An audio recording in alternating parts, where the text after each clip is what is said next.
Hi,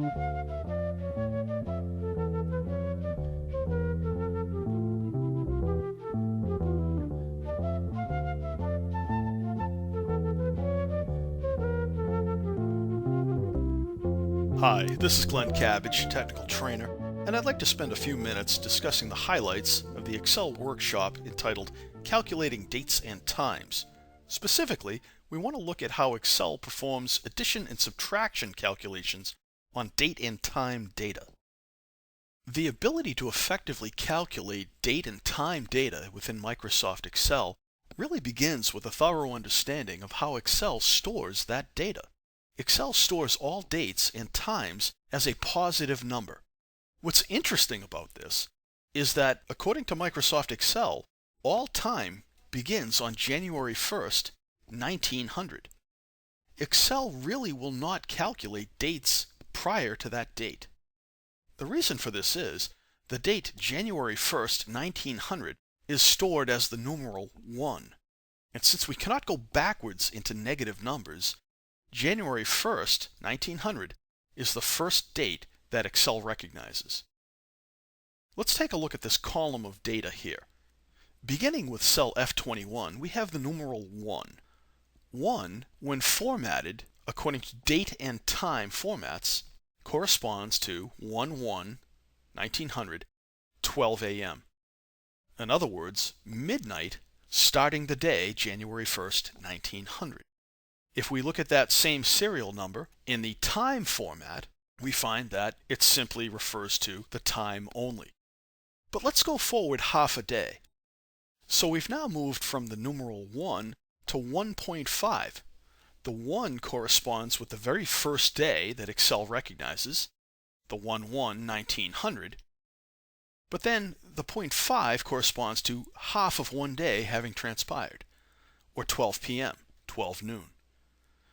If we move on to the numeral 2, we now find ourselves at the very beginning of the second day that Excel recognizes, January 2nd, 1900. This same system continues on right through day by day, and here we see, apparently, the year 1900 must have been a leap year, because we find that the number 366 brings us to 12/31, the very last day of that year. So as you enter any number, such as the number 10,000, you find that you can format that number with date and time formatting and come to some particular date. 5/18/1927, for instance. Why does 10,000 equate to 5/18/1927? Because the date 5/18/1927 is the 10,000th day, counting from the date 1/1/1900. This means that if you enter your current date into a cell in Microsoft Excel and then change the formatting to simply be a number or the general format, it will reveal a numeral which expresses how many days have transpired since 1/1/1900. Remember, whole numbers correspond to given dates. 30,000 in this case was the date 2/18/1982. But decimal places refer to fractions of one day, or in other words, a period of time. 0.25, 1/4 of a day, would have been 6 hours. 3/4 of one day refers to 6 p.m. So let's see if we can use what we've learned so far. Here are 3 simple calculations using date formats.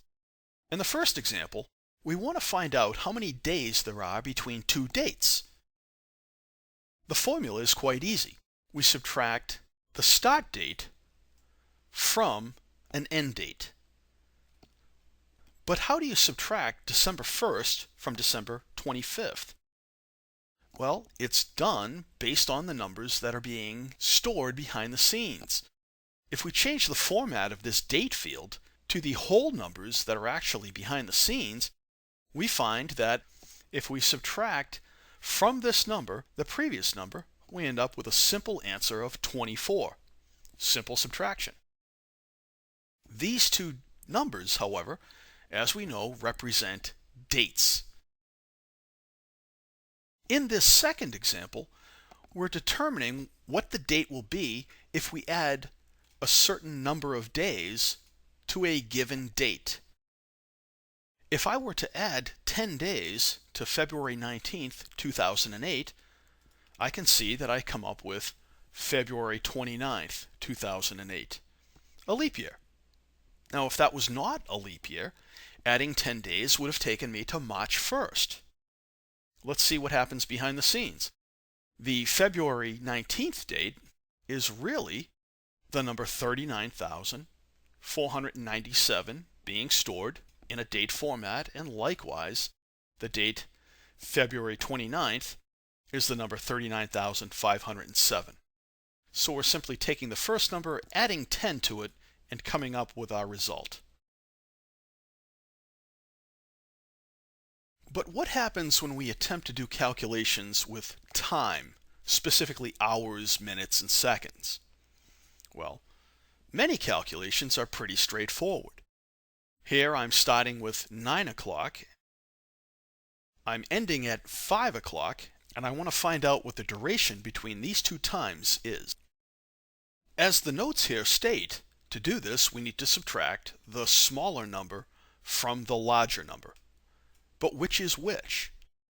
Well, as we move forward in time, the numbers that we're storing in Microsoft Excel increase. So the end time should always be the larger number. So let's perform the calculation. Start with that end time, and from it subtract the start time. Now we receive an answer of 8 a.m. We have a little bit of a problem here, and we're going to address that. But recognize that 9 o'clock to 5 o'clock represents 8 hours. To understand how we come to that result, let's look at the underlying data that Excel is storing. The start time is 0.375. That represents roughly 37.5% of a day, 9 a.m. The end time is 0.7 or 70% of a day. 5 o'clock p.m. represents 70% of a 24-hour day having transpired. Remember, we start from midnight of that day.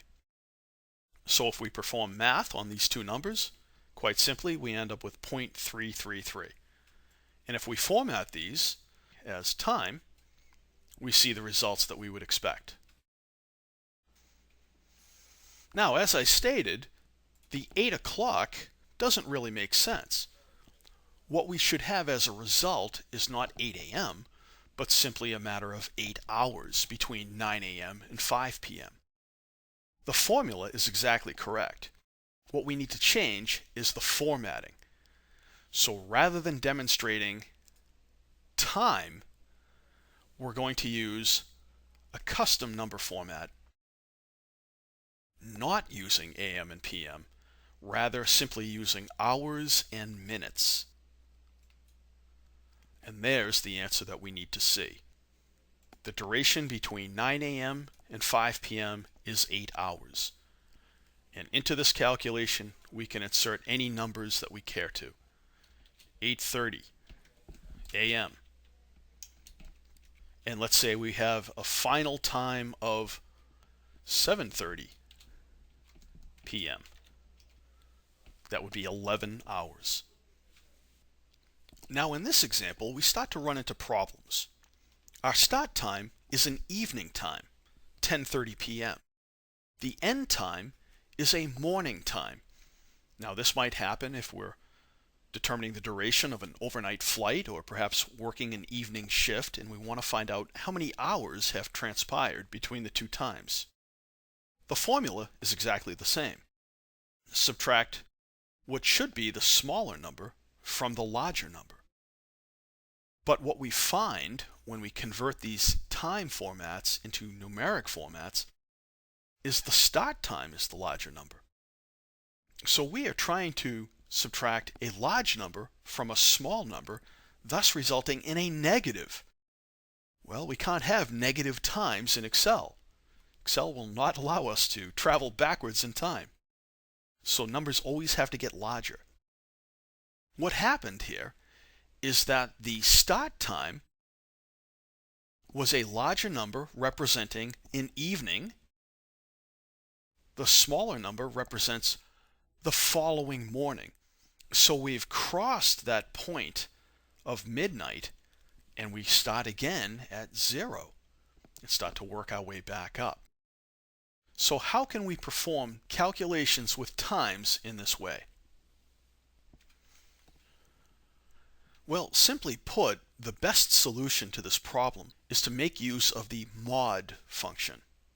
Here's the formula including that mod function. Equals mod, and then in parentheses we have the end time minus the start time, followed by an argument known as a divisor. What mod does is it takes one number, divides it by the divisor that you identify, and then it returns the remainder in that division problem. Now, I won't try to explain to you why it works. If you'd like to learn that, I invite you to attend the class, but I'd like to impart to you this simple function that you can use anytime you're subtracting one time from another. Initially, upon completing this calculation, Excel will return a number followed by AM or PM. To get rid of that AM or PM, we need to format the cell to use a custom time format of H:MM. And if needed, you could bring it down into the seconds as well. Thank you for watching this video. For more in-depth information, I invite you to take the course entitled Excel Workshop Calculating Dates and Times. My name is Glenn Cabbage, and I hope to see you in class.